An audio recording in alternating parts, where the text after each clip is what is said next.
Good morning. This is Valerie Leonard. I am the founder of Nonprofit Utopia. I want to say thank you so much for joining us this morning and taking time from your busy schedule. We know that you are very busy, doing work and all that good stuff. If you are joining us, could you please take the time and post your name and where you're from in the comment section. All right, so far we have Illinois Manufacturing Foundation just checking in. Thank you. Thank you. If there are others, please take the time, let us know your name and where you're from. It's been a while. Illinois Manufacturing Foundation, I'm glad you're here with us. And if you have any comments, any questions from your own experience, please feel free to post those questions in the chat room. All right, so without further ado, we're going to get started. All right, as you may or may not know, as our members know, we are focusing this month in the Nonprofit Utopia community on social enterprise. And we know by definition, nonprofits are social enterprise, but we want to focus on a specific type of social enterprise that is a for-profit enterprise that will generate income and show you how that will relate to your nonprofit. So that's what we're going to be spending our entire month on. Today, we're going to focus on how you research your idea. Your organization may have come up with an idea, you may have come up with an idea, but now you want to know what the next step is. How do I find out more about this industry and more about the business that I am trying to get in? All right. So I'm going to share my screen and get started.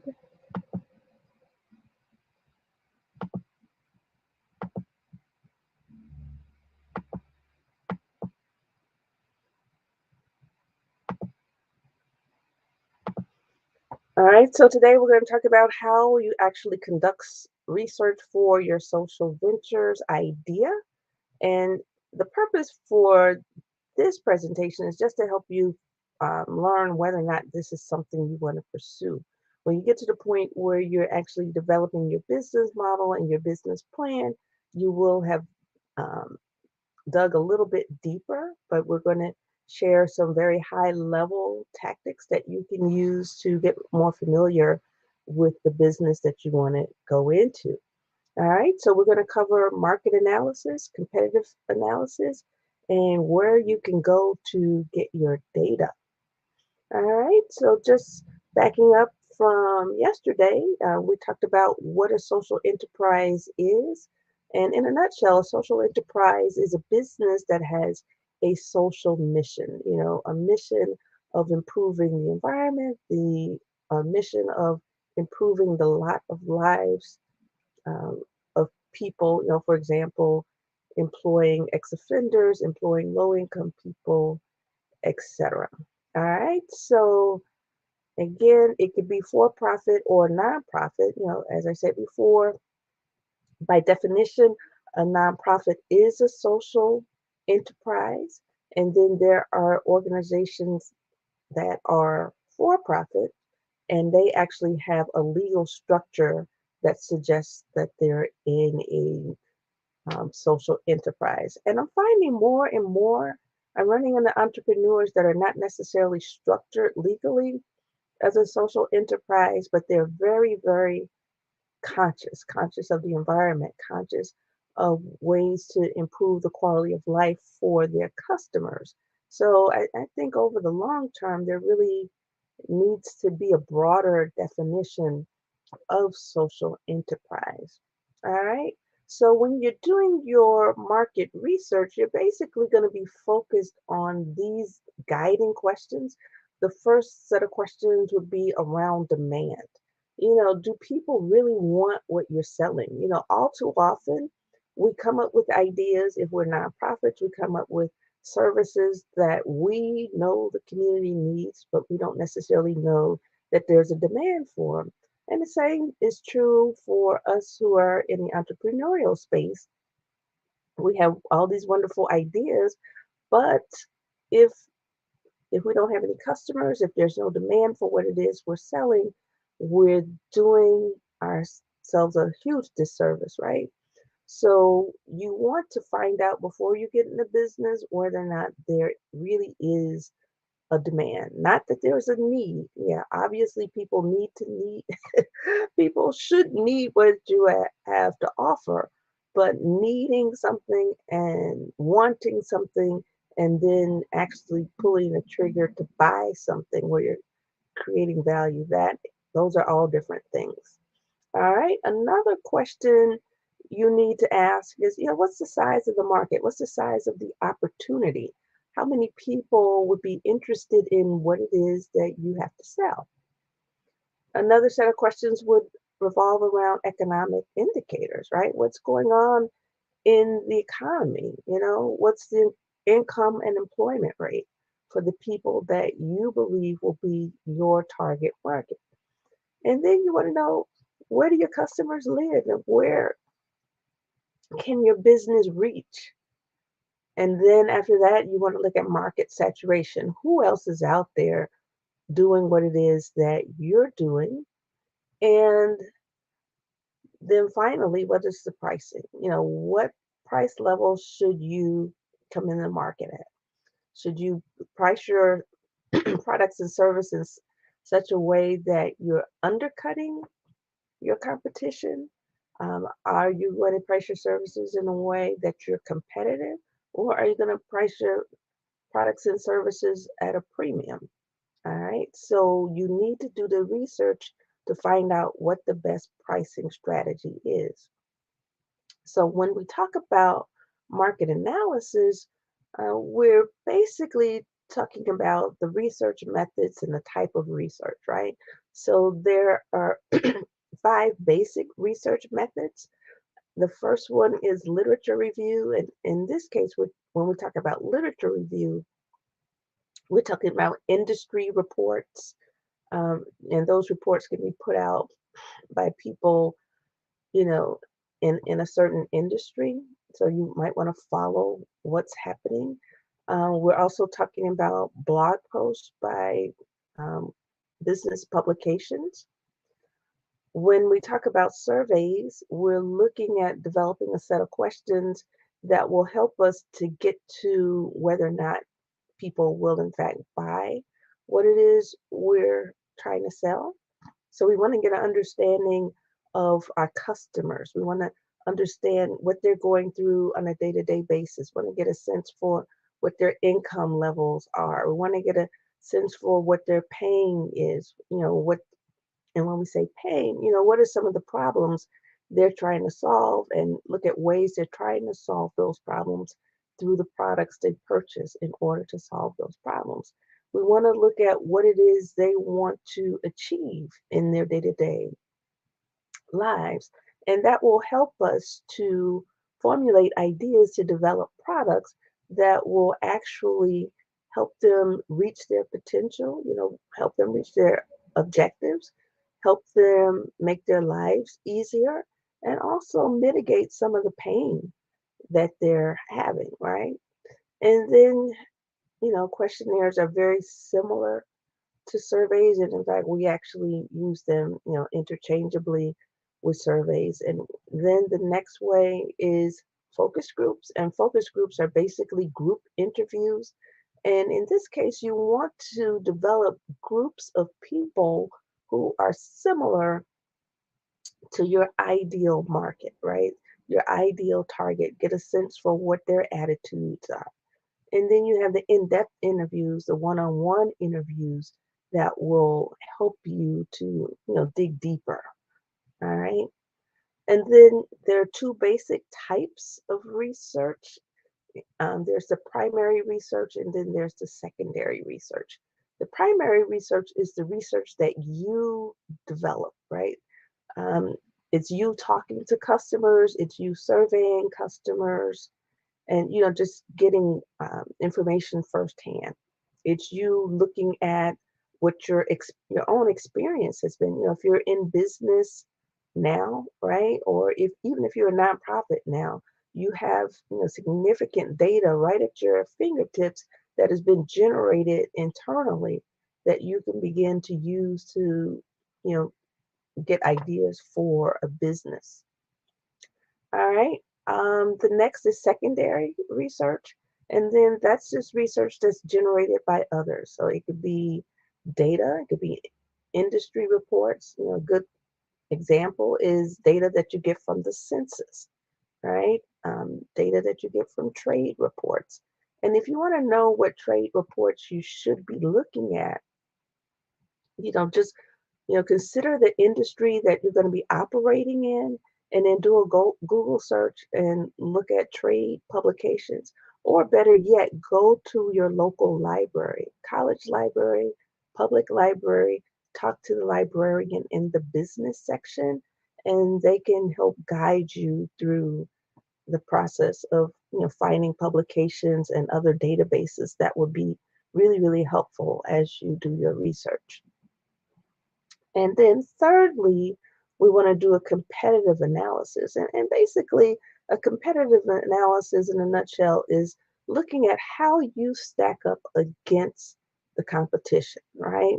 So you want to look at things like market share for the top people in the industry. You want to look at their strengths, their weaknesses. You want to get a sense for the best timing to enter the market. And the way you do that is you have to really understand trends and cycles as to what's going on in the industry. And you want to strike while the iron is hot. There may be some latest development in the industry that makes it a good time to jump in. There may be latest developments in the industry that tells you, whoa, maybe not now, right? So it's really important to do your homework. And then you want to use your competitive analysis to get a sense for how important your target market is to your competitors. Sometimes we might be identifying people or organizations or businesses as our competitors just because they're operating in a certain industry. But you really have to understand who it is that they're targeting. And for all you know, they might be targeting a whole different set of people or a whole different segment of people or a totally different geography than the geography that you want to serve. Next, you want to look at any barriers to entry, and barriers could include things like, the cost, the cost for research and development. It might be not having a patent, right? So you want to look at those things that would keep you from entering the market, or if you enter the market, it would be a hindrance to your doing well. All right. And then you also want to look at any indirect competitors, any direct competitors who might impact your success. All right, one of the most common tools that we use, and you use this in nonprofit, it started in the for-profit sector, is a SWOT analysis. And your SWOT analysis is going to be different for a for-profit business than it would typically be for a nonprofit, right? And all SWOT stands for is your strengths and weaknesses, opportunities and threats. Those strengths and weaknesses are those characteristics of your particular business or the business that you want to start. And even before you start a for profit business, if you're in the nonprofit sector and this is something your board is thinking about, you want to use those assessments that we talked about yesterday to begin to look at your strengths and your weaknesses as an organization. On the other hand, the opportunities and threats, those are those things that we have no control over. These are things that are happening in the environment. It could be changes, in inflation, right? Inflation rates can really impact our ability to do business, right? It could be things like, there are massive layoffs in a certain geography, and that could impact So, depending on what your business is, that could be a good thing for your business. It could be a bad thing for your business, but it's something that you don't have any control over, right? And then those opportunities, those are the good things that happen, right? Or things that happen in our environment that we have no control over that is going to impact the outcome of our business. So if we think it's going to have a positive outcome, then we call it an opportunity. If we think it's going to have a negative outcome, we call it a threat. So so basically, in a nutshell, this chart is sharing with us, and this comes from the Corporate Finance Institute. And I thought this was really simplistic. And I thought it was good to get something from them because they're looking at businesses all the time to do. And when I say they are, the members, right, are looking at businesses all the time, looking whether or not to invest in them or to extend loans. So your strengths are the characteristics of a business that give it advantages over its competitors, right? A weakness is, a characteristic that makes it disadvantageous. You're at a disadvantage relative to other people in the market. And then opportunities are those things in your external environment that let you formulate and implement strategies to increase profitability, right? So you capitalizing on those opportunities. And then the threats, again, those things in the environment, not with your company, not with your business, that could endanger the integrity and profitability of your business. And if you have any questions, any comments about your own experience with the social enterprise or with the nonprofit that is developing a social enterprise or has developed a social enterprise, please post. And we'll look at the comments very shortly. Now, this pest analysis, this is typically for your larger businesses or businesses that are going to be operating, in an international sector. You want to look at what's going on in the country that you want to do business in before you get there, right? Or, if you are a large company operating here in the United States, you want to really get a sense, for what's going on politically, economically, socially, and technologically. So those political factors are things like government stability, rule of majority, tax policy, regulation and deregulation trends, the levels of corruption in the market that you want to serve, whether or not it's hard or easy to do business, and then how easy is it to actually get started in a business, right? Again, these are factors that are external to the organization. And then you want to look at economic factors. You want to look at what stage of the business cycle you're in. You want to look at the impact of globalization, labor costs, the changes in the economic environment.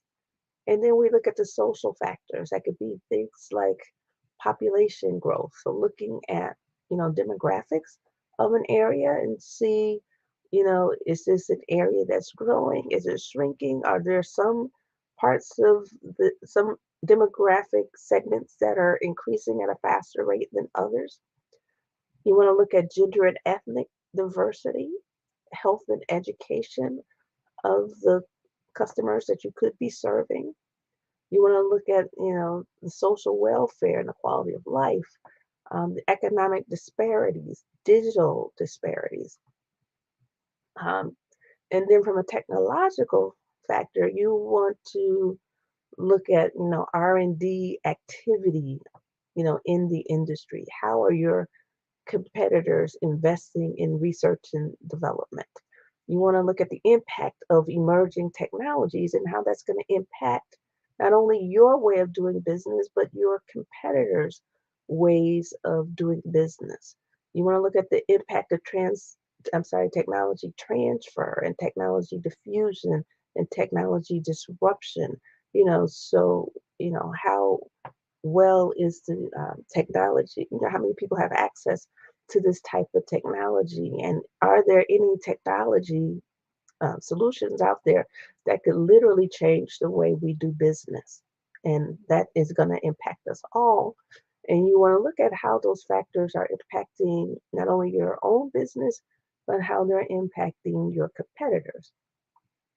And then this third way of doing a competitive analysis is through the Porter's five forces of an five forces analysis. So what Michael Porter has demonstrated is when we look at a competitive analysis, we're not just looking at rivalry, right? Of the people who are in our immediate circle, who are doing the same things that we like to do. We're also looking at the threat of new entrants in the market. We're looking at the bargaining power of the buyers. We're looking at the bargaining power of the suppliers. And then we're looking at the threat of substitute products. All right, so I'm not going to go through this list in its entirety.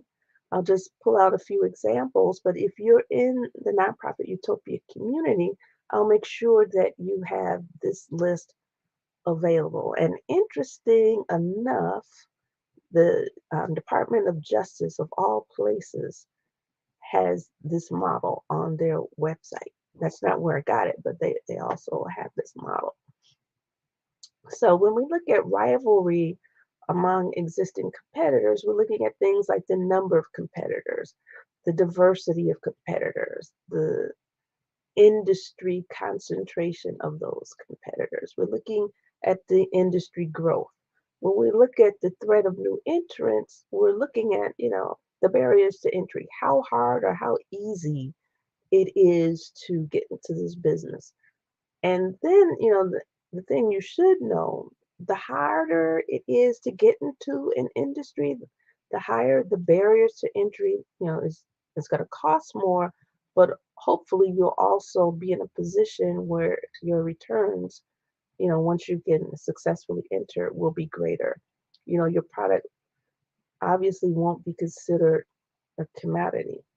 Then we look at economies of scale, right? Can you scale your business to a point where, if you can produce large quantities of service, you can serve many more people, you could produce many more widgets, and that gives you a cost advantage over your, over your competition. So if you're looking to do a business that requires an economy of scale, in order to be successful, you might consider, you know, what segment of that industry you want to enter. So that might not be a problem. Brand loyalty is an issue as well. There may be competitors in the market already, and they have people who are loyal to that brand and they will stay with them by hook or by crook, right? So if you are a new entrant, how are you going to overcome that? If you're already in the market, how do you make sure that people remain loyal to you when these new kids on the block come on?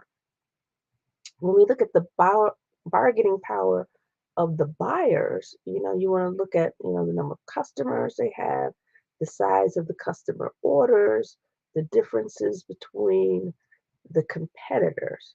And then when we look at the bargaining power of the suppliers, again, we're looking at the number and sizes of the suppliers, right?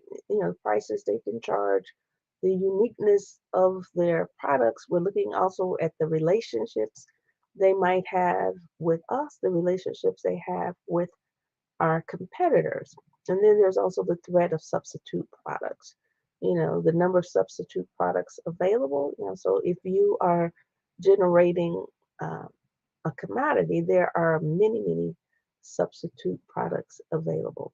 You want to look at whether or not buyers are more likely to purchase substitutes from time to time and what's driving that.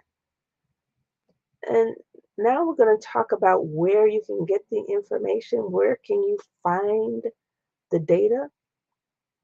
A really good place to find the data is census.gov. Census.gov, every year it gets more and more complex. Every year it has more and more information. I find it very helpful to look at the American Fact Finder report. You can generate reports on geography, so you can look at markets nationally. You can look at them regionally. You can look at them statewide, countywide, citywide. You can create your own data sets that will target the specific market that you're going to target. You can map those geographies. You can run a report that will give you a profile of that particular geography that you're looking for. And that information can really, really, really help you to understand the market that you're trying to serve. You can get demographic data from American Fact Finder. You can get economic data from the economic census and run your own reports. Find out how many players are in the market, where they're located. You're not going to be able to find specific names, but you will be able to find significant information. And then, as you can see here in the margins, there are a number of reports and data that they share, what's going on in the industry.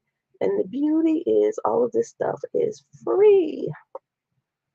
All right. So if your organization is thinking about getting into affordable housing as a social enterprise, and when I say that, you're investing in real estate.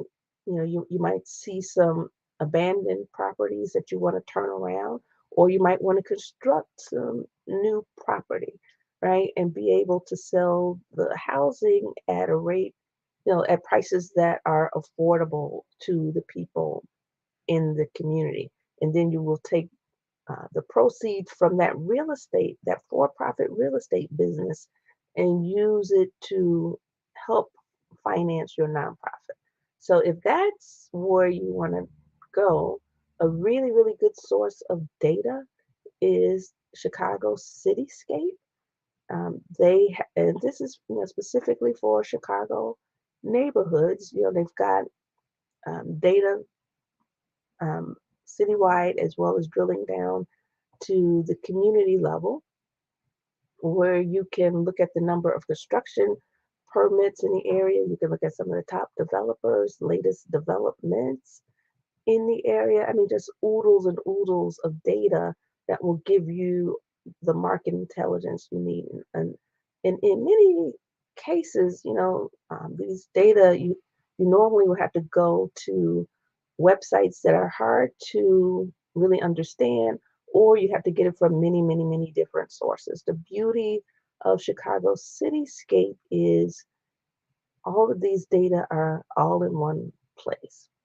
And just a point of disclosure, I am on a user advisory committee that provides feedback to Chicago City. But I will tell you, there's lots and lots of information here that you will find useful, not only if you're looking to start real estate investment or development as an organization, but it's also useful for those of us in the advocacy space, keeping track of what's going on in our community so we can advocate for better policies and better cooperation from developers.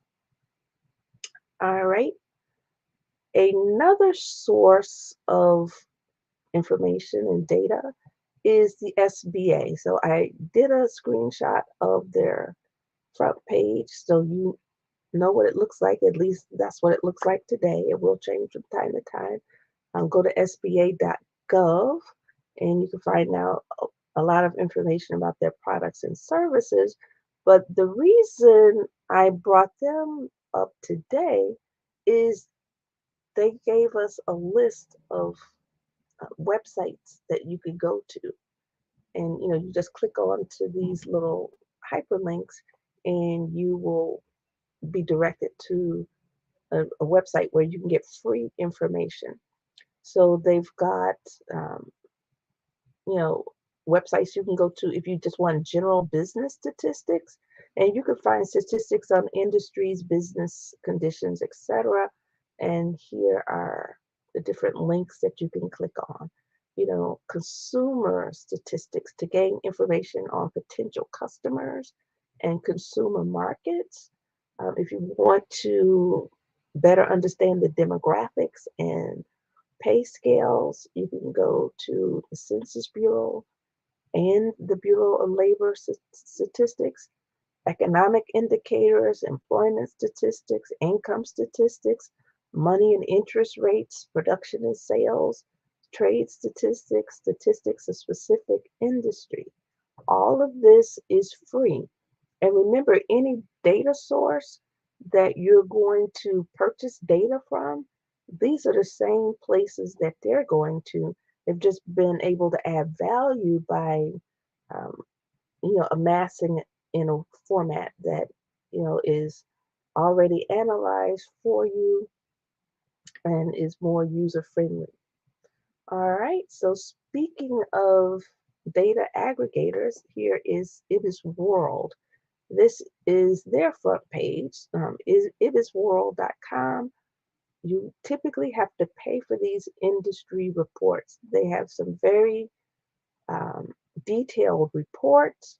If you are, if you have access to a university library, chances are you can go to that library and get free access to IBISWorld. You just need to talk to the librarian, let them know what industry you're interested in, and they can run those reports for you. To the best of my knowledge, I don't think, and I could be wrong, I don't think Chicago Public Library has it, but you can call and ask. But it's IBISWorld. So their reports typically have the industry outlook, the major players, and business location, and they have this, globally. It's not just limited to the United States. So here is a sample table of contents. So they'll talk about the industry, give you an industry definition, tell you who the major players are, the supply chain, the main activities.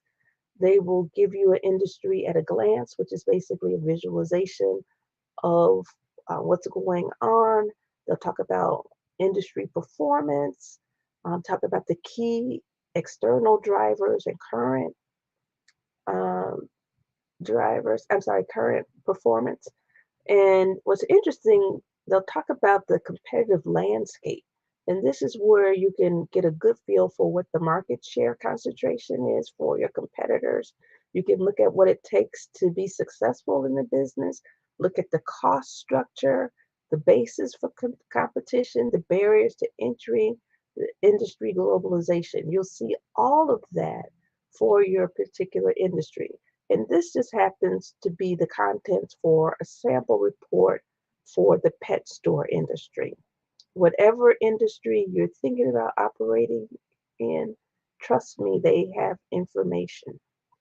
All right, so that concludes the presentation. If you have any questions or comments, post them in the chat. If you are a member of Nonprofit Utopia and you want to go deeper into these topics, you can set up an office hour with me and we can talk through, ways that you can research your concepts. And then if you have any questions, you can email me at ValerieFLeonard@nonprofitutopia.com. And please feel free to follow us on social media. All right. We're on Twitter. We're on LinkedIn. We're on Facebook and Instagram. All right. I am going to close out now. So if you have any questions, any comments, just let us know.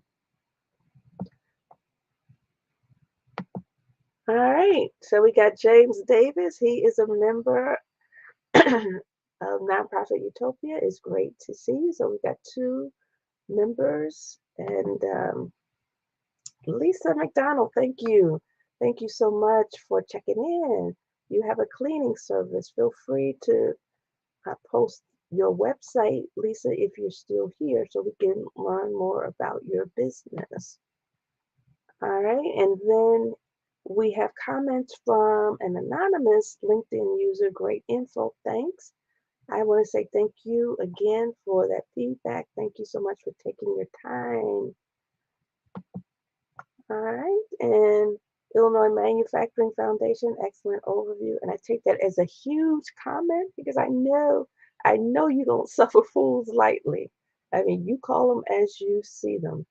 All right, and if you want to, please feel free to plug the Illinois Manufacturing Foundation, post a link to your website so that we can all see what you do. Okay, and Crystal Overton, thank you. We got another member of the nonprofit Utopia community saying thank you. So our members were out in force today. I want to say thank you so much. And if you're not a member, please consider joining. We have uh, gobs and gobs of information about nonprofit management, ways that you can run your business, your nonprofit more effectively. All right. So if there are no questions, if there are no other comments, I am going to call it a day. Again, thank you so much for your time and feel free to contact me, Valerie F. Leonard at nonprofitutopia.com. If you are in the nonprofit Utopia community, feel free to post in the community and we can take our discussion into the community. All right. Okay, for the Illinois Manufacturing Foundation, we have 40 years of machining graduates now out in the industry. We're canvassing those graduates to find out how many are interested in growing businesses in low-income communities. So clearly they're operating in the social enterprise space. All right, and they've got, years and years of experience working with social enterprises, working with nonprofits, facilitating conversations among leaders and helping them to move their business forward. All right. Well, thank you guys very much. And be sure to tune in tomorrow. We're going to be here tomorrow, 10 o'clock Central Time. And we're going to talk about how to develop your value proposition. And believe you me, it's more to it than meets the eye. All right. So I'm looking forward to that tomorrow. If you have any questions, again, feel free to post. I'll be checking the comments even after this broadcast. All right. Take care. Bye-bye. Just as I was getting ready to hang up, a couple of our graduates have started a business in North Lawndale. Oh, great. Before we go, can you post the name of that business? And I'm gonna wait just a moment and see what it is. And then, if there are others in the audience, you have a business to plug, you have a nonprofit that deals with small businesses, or you're working in a government entity, feel free to post the link and I will share it. All right, so we'll wait just a little bit longer to find out the name of the business in Lawndale. Okay, Chicago Precision Machine and Arts. All right, I need to look them up. And you can also, post more information about them in the nonprofit Utopia community, and we can follow up, and maybe you guys can come on and we can learn more about what you guys are doing. All right, the Illinois Manufacturing Foundation, as well as, some of the businesses that you're helping to spin off. All right. In fact, we've got an opening on the 28th if you're interested. If you're operating in the social enterprise space and you want to come on and talk about your experience operating a social enterprise, we will be interviewing people who are actually doing social enterprise. All right, so that's February 28th at 10 o'clock. But I want you guys to join me tomorrow so you can learn more about your value proposition. All right. So without further ado, I am going to sign off now. Thank you again. All right. Bye bye.